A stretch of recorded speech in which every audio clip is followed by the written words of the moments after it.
Hey guys, how's it going? This is Jake with Mind Over Mind. Today I'm going to be reviewing Mask Maker vs. Skull Grinder, the fan favorite of the Skull Villain sets from the Bionicle 2015 Summer Wave. And without further ado, let's get into the set.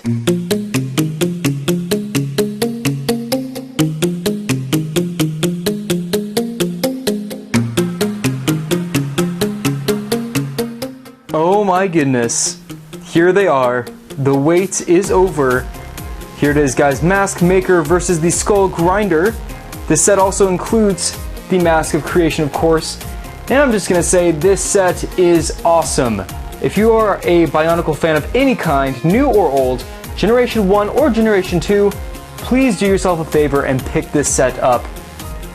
I just feel like it's one of those sets that's going to be super iconic, and it's going to be hard to find in years to come. So pick it up now before it becomes super rare. Do yourself a favor. But before we get into the sets themselves, let's go ahead and look at the box. Now the box says it all. This is Bionicle Generation 2. This is a summer set wave. Of course, it shows Ekimu, or the Mask Maker, fighting Skull Grinder, or Kulta, which is his actual name. This is for ages 8 through 14. It's 70795. And of course, it has 117 pieces. That's pretty cool. It's actually quite a bit of pieces, quite a bit of cool recolored pieces as well. Let's go ahead and look on the back. Of course, it shows the functionalities of the two sets. Basically, Ekimu, he can swing his pretty cool hammer, mask melding hammer thing, and his shields can move back and forth as well. It also spins, kind of a pseudo feature. Mask of Creation, of course, is included, and I'm really surprised actually that they're releasing this mask as early as they are now, because it's kind of like the iconic mask. Okay, so there's the Kulta Skull Grinder. Basically shows that you can wind his back yellow knob, basically causing his arms to move back and forth. Of course, he has the function where you pop off the back of the head off, and the mask flies off as well. Basically, there's the cartoon showing what's it called? Mask Maker Ekimu's function. He has, of course, the kind of stud launcher that basically all the other protectors have. And then there's the Skull Scorpion, plus this set equals this crazy winged beast creature monster. And I will be, of course, doing a review on that combiner model as well. Here we have the cartoon, Skull Grinder. He grabs the Mask of Creation. Ekimu does not like that one bit. He uses his hammer, knocks the mask out of the Skull Grinder's arms, and puts it on for himself, becomes Ultimate Evil, or not Ultimate Evil, but Ultimate Awesome Supercharged Power Ekimu Mask Maker Protector thing. Man, I'm excited about this set. It is so cool, and here's why.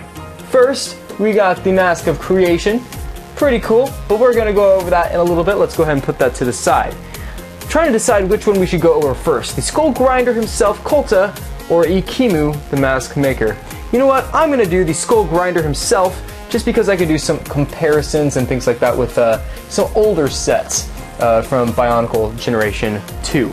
Alright, so Kulta, this dude is nasty and he means business. Of course, he has the shared skull mask that Skull Warrior had. I did a Skull Warrior review, and if you want to check that out, go ahead and click on my channel, and I'm sure that video will be #1 on there. But let's go ahead and look at his weapon. Basically, this is a mask snatching weapon. Basically, it has like the power to suck an enemy mask into its grasp. He controls the mask, corrupts it, drains it, and uses it for himself. Pretty cool. The staff actually goes back a ways, and it does have this red spike at the end, which actually is a cool little piece of detail that I really like. He has the kind of spear and weapon in his left hand. Basically, all the other Skull villains, or most of them, have this piece of some kind in their set piece number count. But it's nice to see in this set as well. He has kind of a nice secondary weapon dagger type of thing that he can use to stab his foes if this thing gets taken away from him. I love the the color scheme for this set. First of all, This is a reddish, orangish, neon transparent color. I'm just gonna say orange. It's like an orangish, transparent color. It's all over the place. It's nicely balanced. There are pieces everywhere. There are these 3 bullrock eyes, the new rib cage piece. He has the translucent hands, which actually I'm not too fond of, but for this set, it works. I'm usually not fond of translucent hands or transparent pieces for hands, but this set, it's cool. Then he has the shoulder pieces and pieces for the knees, and of course the one piece on the back. It's very evenly balanced, and of course, oh yeah, and he has the red eyes as well, so it's just very cool all around. I've always been a fan of red and black or dark gray, and this color scheme really felt like it was tailored to me. I love this color scheme, and it's very, very cool in my opinion.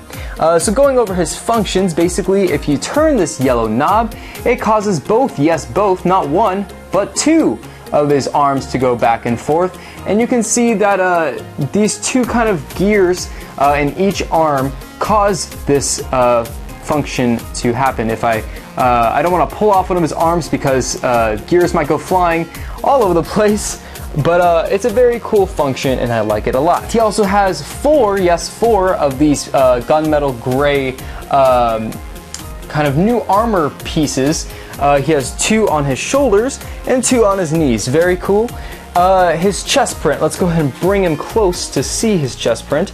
Basically, it's reflective, which is nice. I like those little reflective details. He has this chain, some pistons going on, and he has these kind of spikes that kind of spread over his chest. Really like it actually. It's a nice feature, and it's something that I really enjoy for this set. I think you can also see gears, and it just shows that, yeah, this thing, this creature is not only mechanical, or he's not only living, but he's also mechanical. So that's really cool as well. His headpiece reminds me of Onua's kind of setup, to Onua's. Basically, you can lean his head forward to give him more of a taller look, or you can kind of hunch his neck over the chest plate, which kind of, yeah, in retrospect, looks kind of goofy. Not my favorite, so I'm going to keep it upright. Now, this does cause a problem, a little bit of a problem, and if you get your hands on this set, you'll be able to know instantly, but there is a big gap right there. And of course, there are lots of gappiness with these new TOA sets, or new Bionicle 2015 sets, but I feel like this one is super noticeable for some reason, just because his chest piece is just so far from his neck, and I feel like his chin doesn't even come over his chest, which is kind of bizarre to me. I mean, if you could see, I don't think I have him built incorrectly, but it's just like kind of a glaring issue that I have, at least with this set. And the other issue I have, and pretty much every set from Bionicle Generation 2 has this problem, but there are these open ball joints right there. They're with nothing really hanging on them. Now, of course, it's not really that annoying, just because, well, okay, let me rephrase that. It is annoying, but since all of the sets that have come out of Bionicle 2015, a lot of them, the majority of them, have this problem. It's just become kind of, I'm used to it, if that makes sense, and it doesn't bug me as much, but it's still really kind of annoying. I wish they had found a way to just get rid of those. Like, I wish they had made a custom, like, Hero Factory CCBS piece right there that doesn't have those ball joints. It would just make so much more sense, in my opinion, aesthetic-wise, and it would make for a bigger and better build overall. Of course, you press the back of his mask, or back of his head, and the mask goes flying. Now, this is one of the newer masks of Bionicle 2015. Really like it. Like I said before, it's the same mask that Skull Warrior bears and dons. It has these nice kind of piston details on each side, and you can see that it's these ridges are shared similarities between the skull spider masks, kind of just showing it belongs to the same family, the skull villains. It has these nice eye holes and these nostril holes as well, with these ventilation slits on the front. And yeah, these pistons are really nice, and it just plugs right back on there. Let me go ahead and refocus up, do some camera magic. The only thing, of course, that I don't like about this mechanism, or I love the mechanism, don't get me wrong, but it's just the pairing with the horns. Of course, you're going to be bumping these horns around a lot when you're going to be moving this set or posing him. They kind of jut far out, and they do look really cool, but if you just happen to bump into some object, it's going to cause them flying, to go flying anyways. This character has a lot of posability, and of course he has the 1, 2, 3 joints in his arms, and the 1, 2, 3 in his legs as well. Had to recount just to double check. The Skull Grinder is one of my, actually he is my favorite Skull villain of the Summer Wave. Next I'd have to say is Skull Warrior, but I do want to give you a little bit of a comparison between this dude and not Kopaka, but Tahu, one of my favorites, one of my favorite Toa 2015. I just want to give you a little bit of a height comparison, just to show that this dude means business. This guy is big, bulky, and he has an attitude. He's wanting to mess you up. So if you see, he's a little bit taller than Tahu, because of course Tahu's a little bit squat in comparison and relation, but I do think that the set has a nice height, and he is a lot skinnier than Tahu, but that's because he's meant to look like a skeleton figure. So that's very cool. So that's about it for Kulta. Let's go ahead and move on to Ekimu. Ekimu. I've been so excited for Ekimu. Ever since I saw the Nuremberg Toy Fair pictures, I knew I wanted, he's so small I have to zoom in. I knew I wanted to get this set immediately. This set, at first I thought would be sold by itself separately without a partner set, Skull Grinder. But it makes sense to me now that he was sold with him. So Ekimu. First thing I want to say, I do not have any of the protector sets previous. He looks like he has kind of the same protector build. He even has the same protector mask, but I don't exactly know how he stands against, say, the protector of fire or the protector of jungle. I just don't know what those builds are like. I will eventually get all of them, but I just don't know. I don't have anything to compare them with so far. But what I can say is that Ekimu's color scheme is very cool. I like the translucent blue. I love the gold, and it's very nice complementary colors to each other. His shield, I like the design. It kind of gives off an elegant type of design, kind of showing that he's an ancient figure, but he also has a grace to him. He's very cool. The mask, of course, he has that same function. You pop off the back. You pop the back of the head, and the mask kind of goes flying. Now, the one thing I will say about this mask is it's kind of iffy. It depends, of course, because every mask is a different molding process, or not process, but every mask will look different depending on how the molding went. Of course, there's the blue, and the gold, and then the blue at the top. Now, of course, I said this with the corrupted Kopaka mask that comes with Skull Warrior, that it's kind of a pukish green color that mixes when the blue hits the gold. There's kind of this green color, and it's much more noticeable for this set mask because of, I feel like there's a lot more blue, and there's these big, transparent. They are transparent, but they're kind of like, jutting out, and I feel like there's more of a spread with those two colors. Other than that, for this being my first protector set, I really like the mask. I've actually never seen the mask up close and personal before, but I really like it. The only thing I do wish, though, is that the mask kind of covered more of the jaw line area. I feel like it's kind of slim on that bottom portion. His weapon, of course, is the hammer that he was seen making masks with in the Toa Bionicle 2015 animations. And of course, if you spin this little thing, it's going to shoot off a couple of these. I will say, however, that I wish the studs that it shot were gold. I feel like that would have been a much better addition because there's a lot of blue in one central area, and I feel like it's just a little too much blue because it's just a big chunk of blue, and I wish there had been gold. It would have been better distributed, the gold color scheme. Of course, Ekimu has the same function as basically all the other Toa. Protector, well, I don't know about protectors, but same with Kulta, the skull grinder.